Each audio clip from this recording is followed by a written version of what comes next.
Good morning, everyone. Please be seated. Thank you all very much for your patience.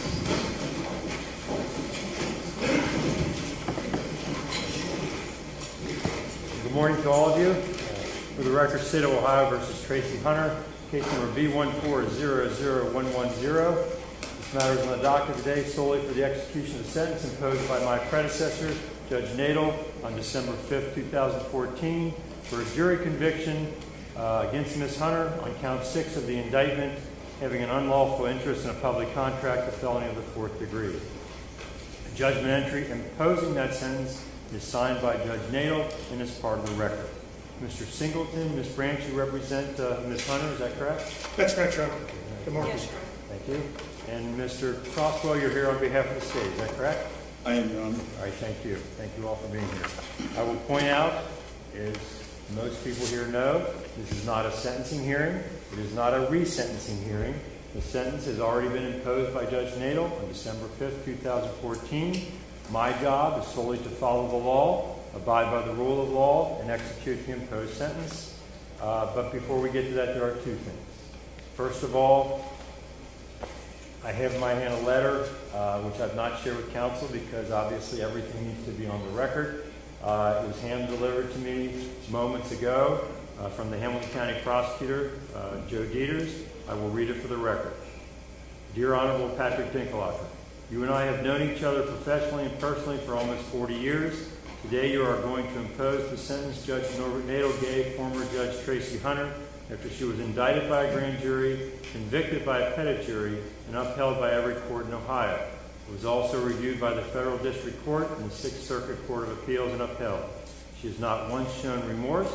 She has been incredibly disrespectful to you and to the justice system. She has in the face the fact that my office removed itself in any way from her prosecution, blamed us for her plight. That being said, I believe she has some type of mental condition that has created this scenario.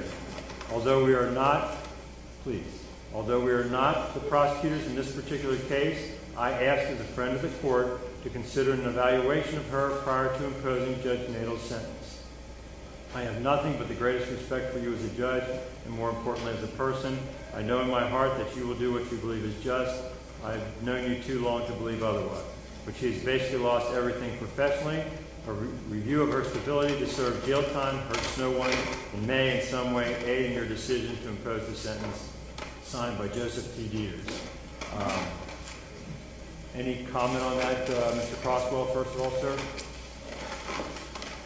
Your Honor, I would endorse those comments. Okay.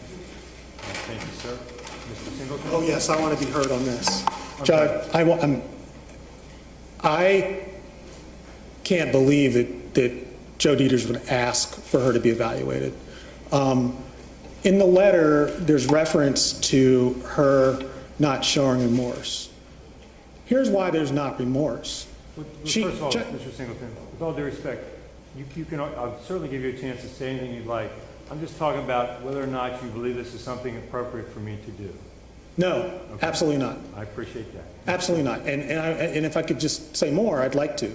The reason I say absolutely not is, first of all, both Jennifer Branch and I have worked very closely with Judge Hunter. There is no issue whatsoever, not in the slightest, about her not being competent or understanding what's going on. Absolutely nothing. She has been very helpful to us as we have litigated her case up to the Ohio Supreme Court and in federal habeas.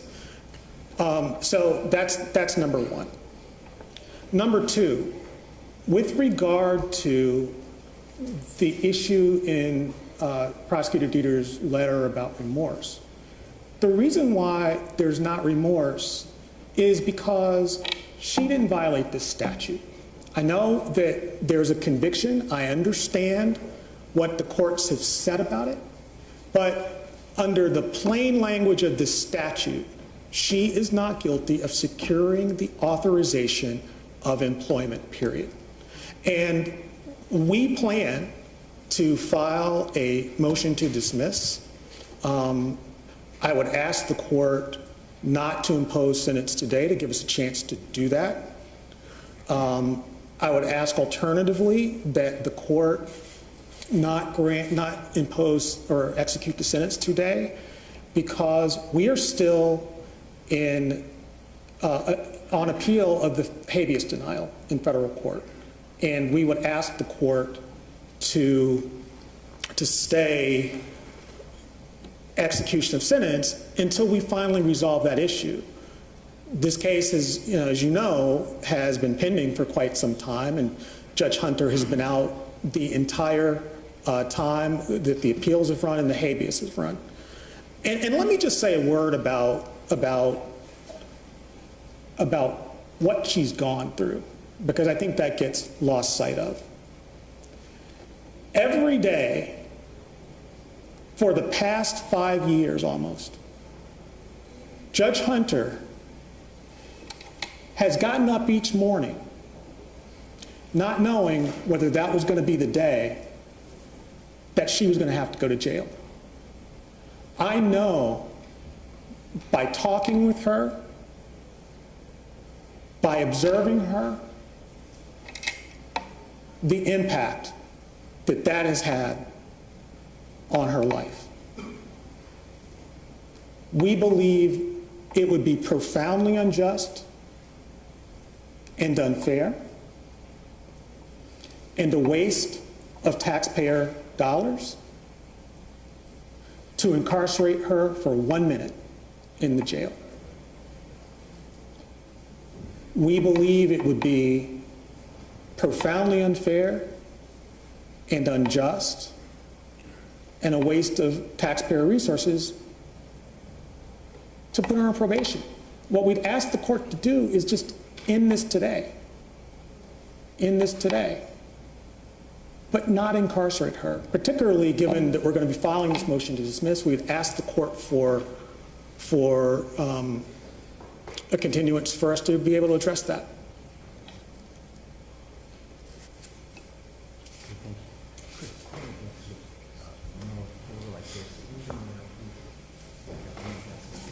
Thank you, Your Honor.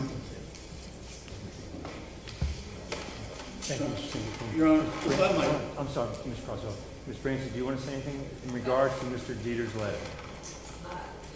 Your Honor, everything that Mr. Singleton just said is true. Tracie Hunter does not have any mental condition, does not need an evaluation. I appreciate that. Thank you. Mr. Croswell?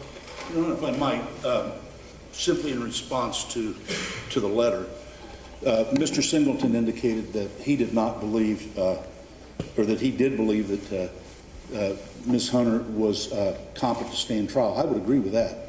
I don't believe that Mr. Dieter's letter is speaking to the issue of whether she was competent to stand trial or whether she was legally insane for purpose of the trial. No one has raised that issue, and it's not even been considered. I believe that the letter that Mr. Dieters has written and that I, when you asked, endorsed, was a letter which asked to have an evaluation for the purpose of sentencing. And I would say that that has nothing to do with the competency issue, and it is rather, it is not uncommon for the courts in trying to determine an appropriate judgment to order a pre-sentence investigation and to order, in addition to that, a clinic evaluation to determine if there are any services that are needed or if there are any issues that present themselves. So that, certainly it's up to the court, but that part of the letter that Mr. Dieters wrote is the part that I endorse, and I think it was solely for the purpose of sentencing, not to question competency in this case. I appreciate that. And since the defense counsel has indicated that they do not wish for me to proceed in that manner, I will certainly not do that. I do appreciate the concerns Mr. Dieter has extended, but that is something that we're not going to proceed with. The other thing I do need to do before we get to the other aspect of this case is I thought about this for a long time. And on behalf of the justice system, preservation of the independence of the judiciary in the spirit of transparency and to comply with the dictates of Ohio Code of Judicial Conduct, I'm going to state the following.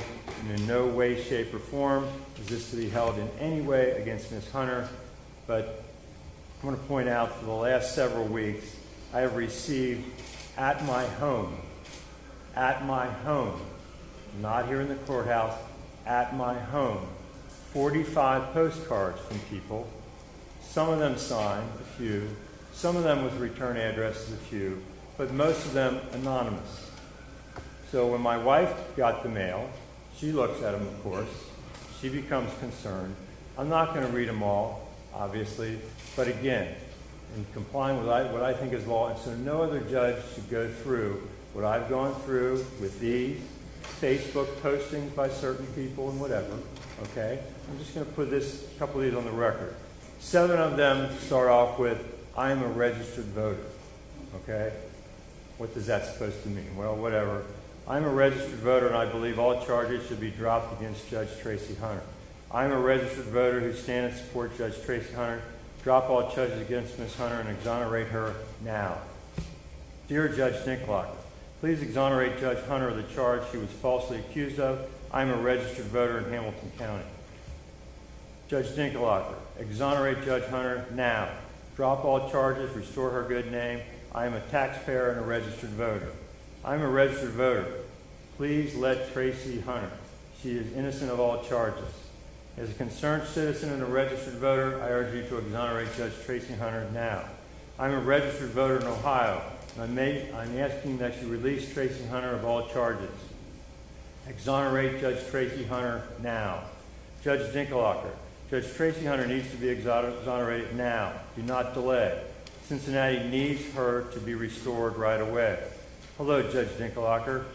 I'm asking you to exonerate the Honorable Tracie Hunter from all charges at this time. If you're not able to see that she has suffered enough, I don't understand the reasoning for the time that this issue has taken. You are crucify her for making laws fair for all. Exonerate Honorable Judge Tracie Hunter. Free Judge Tracie Hunter.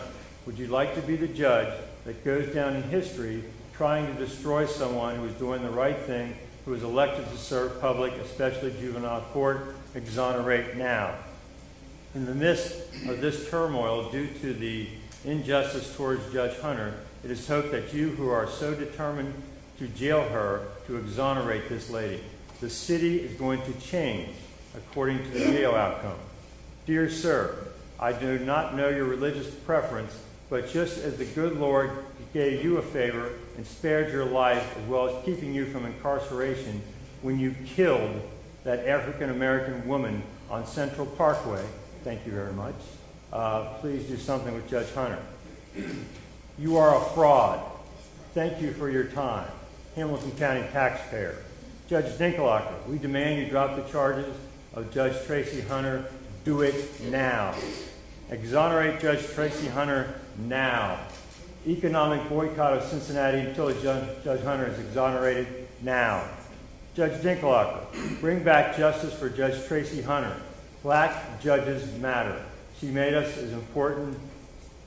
important difference for our children. Exonerate her now.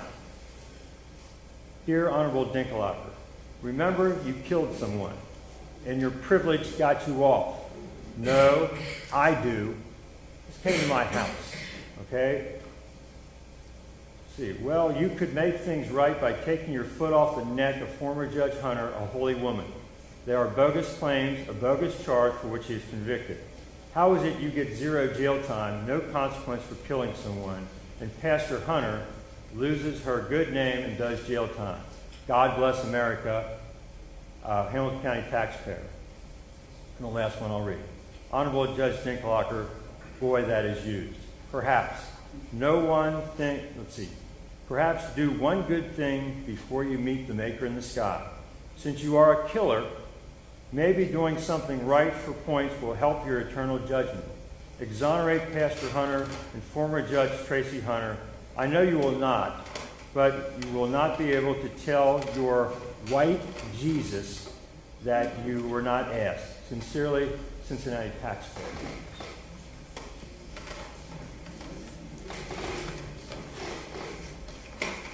Your Honor, could I just be heard very, very briefly No. on that?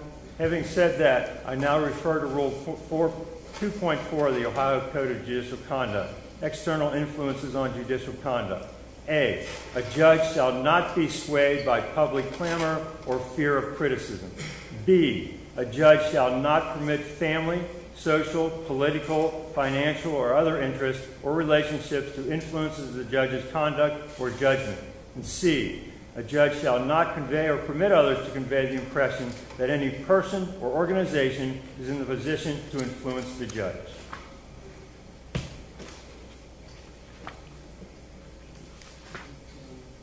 Having said that, I say to the organizer that did that, and obviously it's organized because these will be made public record.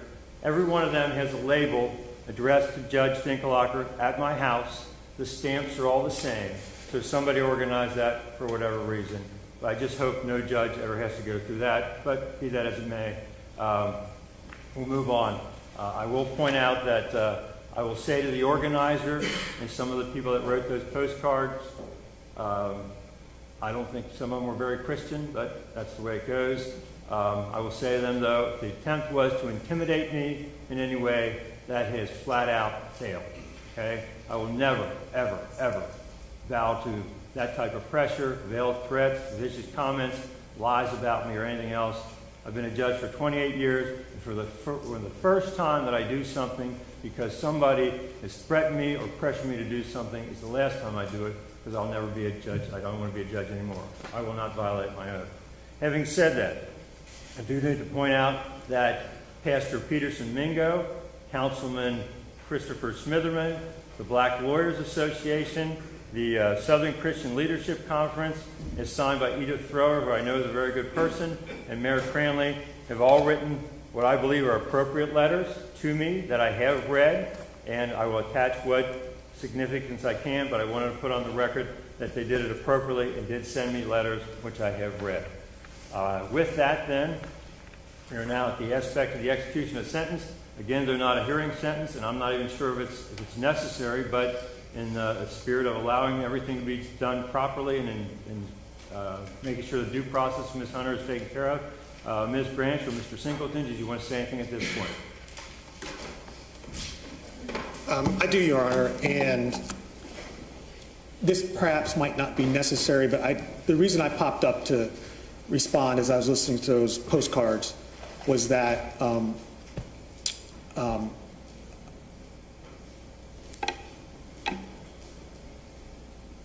I'm sorry that you had that happen at your home. Right, it's fine. Tracie Hunter did not send those postcards, and I think when you said the organizer of it, you probably made the point I was going to make, which is that this case has been followed. It's generated a lot of passion and interest in the community, and Judge Hunter can't control what other people do. And I just wanted to say that, and I'm really sorry about the impact that's had on you. I don't want to repeat too much of what I said before, but let me say this on execution of sentence. We've asked for the time to file our motion to dismiss or to stay, which we would hope you would do. If you're not going to do that, then what we're asking you to do is not send her to jail and not put her on probation. Yes, this sentence was imposed by Judge Nadel, and you said earlier that your job today is to follow the law and execute the sentence. But that sentence is not just. Our belief, and we'll continue to litigate this, and I realize that you're not in a position to agree with us on any of this, is that the conviction is unjust. But 6 months in the jail for a felony for someone who has never been in trouble before, and someone who has been a positive and is still a positive impact, has a positive impact on our community, that's not just. And I would ask you, Judge Dinkelhocker, to rise above, and not to suggest that you're not rising above, but I know some folks have personally said things in those postcards that offended you. I would ask you to turn the other cheek on that, not tar Tracie Hunter with it, and also do what's just today. I don't think there are too many people who, in this community, and including Joe Dieters. I mean, the letter was not saying send her to jail for 6 months. The letter was saying something else that we happen to disagree with. But I don't think there are too many people in this community, on both sides of the aisle, in prosecutor offices, in defense lawyers' offices, people on the street, who believe that this sentence is right, putting aside whether the conviction is right, which we contend it's not. So I would ask you, on behalf of Tracie Hunter, to end this today for her. She has had, as a result of this case, she's lost everything almost. There's something that's important that she has held on to, but she's lost a lot. She lost her job as a judge, her law license, her ability to earn an income. She's lost peace of mind. As I said, not knowing when that day was going to come that she'd have to go to jail. That's a lot for one person to have on her shoulders. She's held on, though, to her character. And she has continued to serve the community through her pastoring, her church, ministering to her flock. She has an elderly mother who needs her. I would ask you to take that into consideration as you think about what is just here today. And so my request to you, Judge Dinkelhocker, is not to execute the sentence that was imposed. Give us time to file our motion to dismiss. But in any event, please don't add to Tracie Hunter's burden, the burden that she's carried for these past 5 years. Thank you for listening. Thank you very much, Mr. Singleton. Ms. Branson, do you want to say anything more? Nothing additional, Judge. Okay. Thank you very much. Mr. Crosswell, anything, sir? Your Honor, I came here today with the intention of saying nothing. But frankly, based upon the arguments that have been made, I think I would be negligent in my duty and obligation to the state and, frankly, to the court to not make the point that there are certain things that, as you know, I've never prosecuted a case before. I have practiced criminal law for 45 years, and there are certain lessons, I believe, that I've learned in the practice of law. And one is that if you represent someone who is convicted, it is important that the person who's convicted show genuine remorse. And that's something that is traditionally taken into account by courts when they sentence. And frankly, Mr. Singleton is honest when he tells you that Tracie Hunter's unrepentant. She has no remorse for anything that has occurred here. And frankly, she continues to lash out. And I do find it somewhat ironic that it's said that Tracie Hunter knows nothing about the cards that were sent to you, yet she is the very person who made those allegations to you, to your face, in a court hearing some time ago. And I would say that very few things have ever affected me in court, and when she started on that rant, I cannot describe what I felt, not only about the inappropriateness of it, the brazen disregard for respect and authority, but the frankly what I thought was malicious and vicious allegations to make against you or against any judge, and especially under the circumstances of the event that she wants to continue to rehash. Your Honor,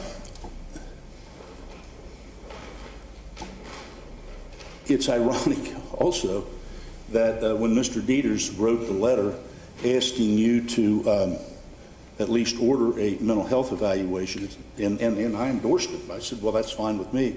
It's somewhat ironic that the person who said that they did not want the mental health evaluation was Tracie Hunter herself. Now, anyone who has been in the system or around the system understands that when Mr. Dieters presumably is asking for a mental health evaluation, it arguably would be to see if there is some type of way for Tracie Hunter to avoid a jail sentence if there is a mental health issue. Yet she is the one who stands here before you today and says that she doesn't want that either. In other words, what she wants is to control the facts. What she wants to do is write the law, and what she wants to do is play by her own set of rules right up until today. I mean, right up until this very moment. And that's the very attitude and the very conduct that put her in the predicament that she's in, and frankly has caused all this pain to her and caused all this turmoil to the community. That said, the case, correctly as has been said, has been tried. A jury has convicted her.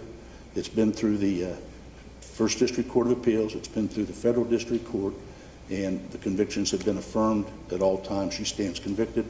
There is a sentence which was imposed by Judge Nadel, and I think it's time to impose a sentence. Mr. Crosswell. Mr. Singleton, Ms.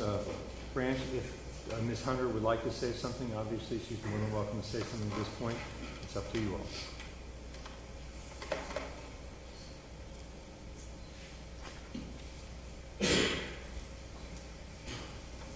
Just one moment. Yes, sir.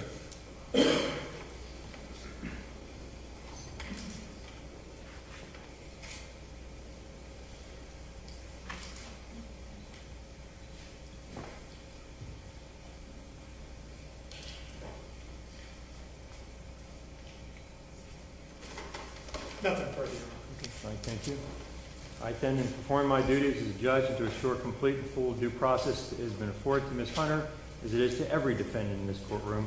I have reviewed the entire file, including the federal aspect and the pertinent law, and just a real quick review so there's a full understanding of where we are and how we got here.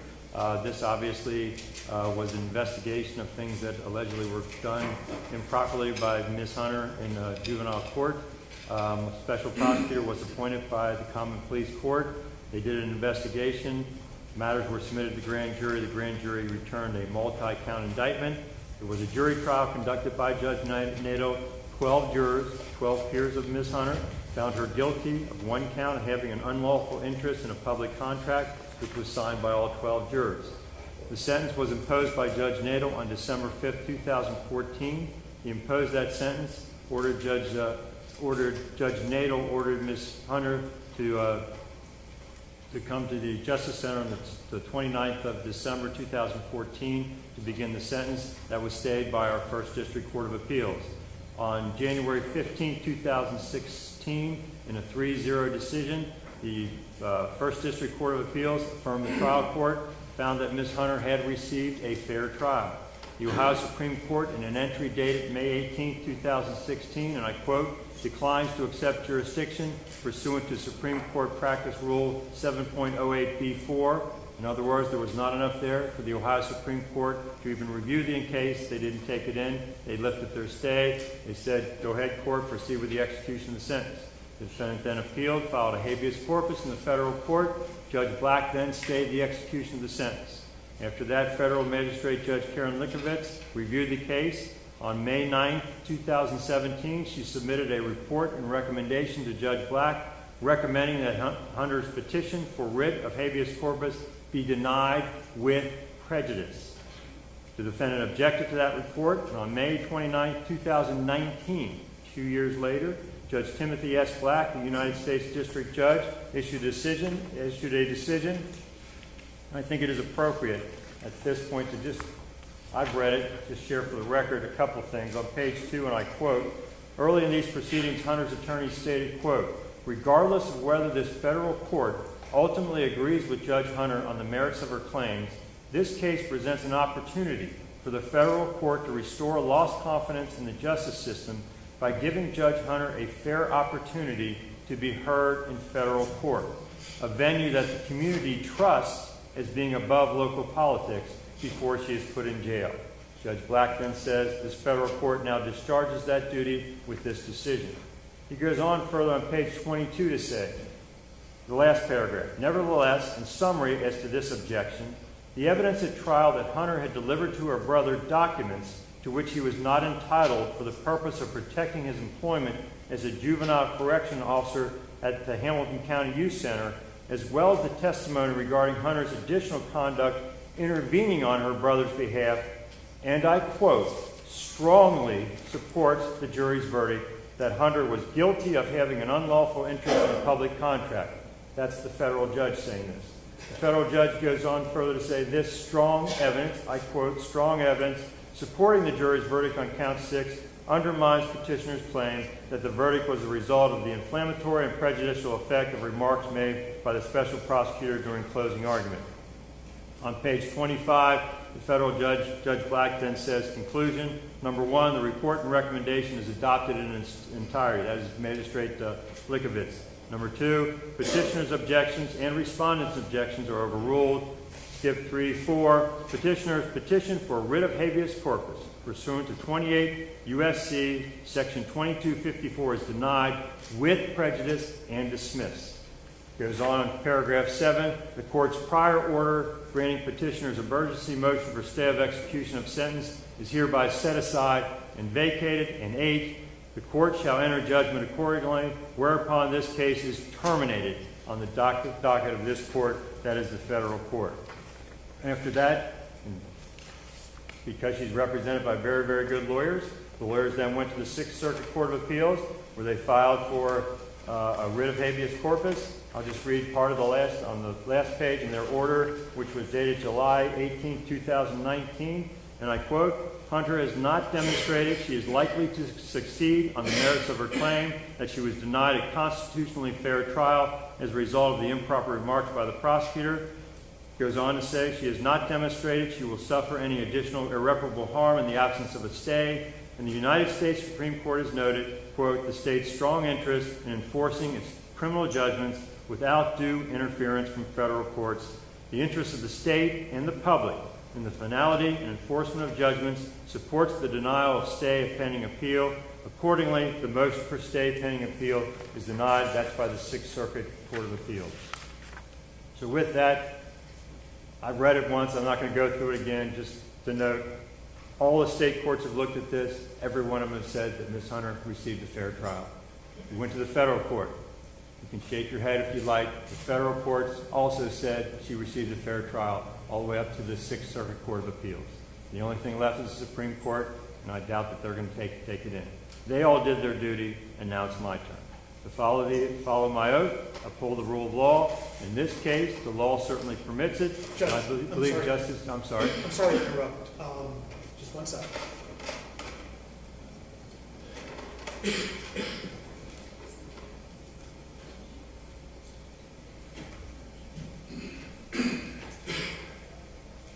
I'm sorry. That's not fine.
What are we doing here, Mr. Singleton? Oh, I'm sorry, Judge. Tracie I Hunter. gave her an opportunity to speak, and that was turned down. It's not being offered now. Please have a seat. So you're denying my right as a defendant to address the court? Ma'am, please have a seat. I just want to make sure. Thank you. Thank you, ma'am. So the record should reflect again, you were offered an opportunity to speak, and you turned that down.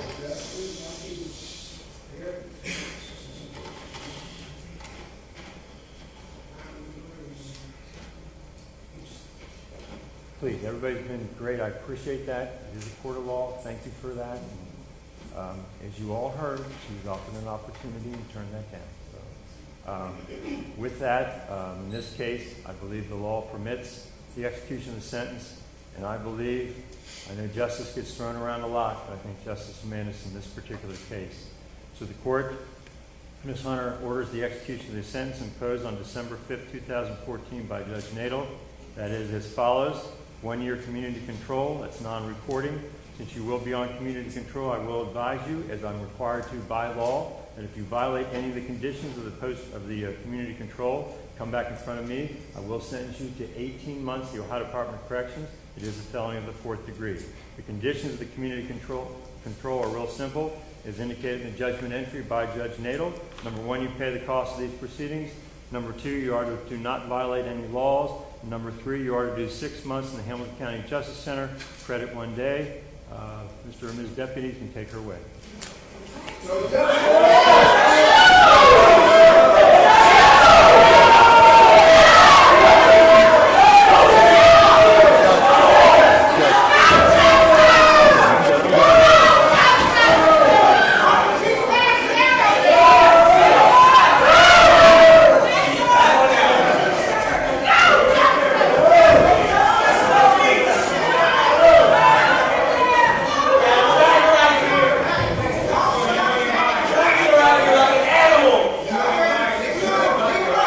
Thanks for watching.